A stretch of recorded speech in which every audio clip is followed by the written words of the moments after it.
All right, we speak now to heritage expert and historian Professor Musa Xulu, who speaks to us to talk a little bit more about our understanding and meaning of this day. Very good evening to you, Professor. Thank you so much for speaking to us once again. So I'd just like to hear what your viewpoint of this, what the young generation is inheriting from this transitional era. Is it a failed democratic dream or one that seems deferred in perpetuity, and why? Well, from the democracy as inheritance point of view, you will recall that there was a lot of excitement in the years leading to 1994. And I can say that the first 10 years were somewhat stable and focused. But I think now where we are, things have really begun to fall apart. And therefore, there's a need for South Africans to revisit the dream, what they wanted to do as a nation in the years leading to 1994, the negotiations at CODESA, where one got involved with the issue of the national anthem. I'm thinking that now what has happened is that it's not difficult to see what happened, because over the years, after maybe 2004, we began to see new type of politics where career politicians emerged and became very desperate to be in positions of power and lesser attention to the populace of South Africa. And we'll talk about the cultural economy, as it were, but I want to just still focus on that, the mainstream economy, the lack of transition. We keep talking about the triple ills of inequality, poverty, and unemployment, particularly on the part of lack of structural change. But it seems to be an ongoing song. Is there lack of political will, particularly as we keep on talking about radical economic transformation? Yeah, no, in the last couple of years, there has been an obvious lack of political will to come out with an all-inclusive economic system for the country. It's becoming now more and more difficult, especially for the black majority, to participate in the economy of South Africa than it was, for example, some 10, 20, 30 years ago. Because what has happened is that the scopes have just narrowed down, and also in terms of what can be done. For example, we would be expecting that the Department of Arts and Culture is now talking about heritage economics, rather than looking at Heritage Day as just one of those days where you simply have to cry and do nothing and think about nothing. But it's not happening. So there is no will to move forward and to create a new kind of all-inclusive economic situation. That is why you now have these groupings that come and say they want radical economic transformation. But you know, that is very difficult, because building an economic system takes a lot of generations. It does not happen overnight.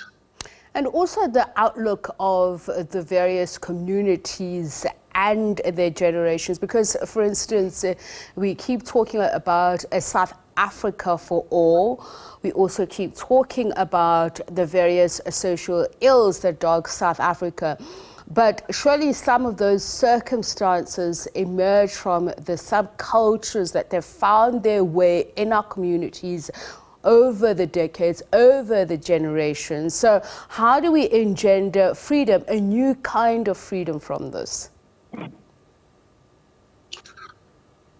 Well, one of the biggest problems is that, you see, the vision of the new South Africa post-1994 was not formulated to the level of everyone understanding it. I thought that maybe that's what should have been taught at school, so that we know what the country stands for. So as a result of lack of direction of what this South Africa for all is and how it should look like, everyone is making their own interpretations of what it is.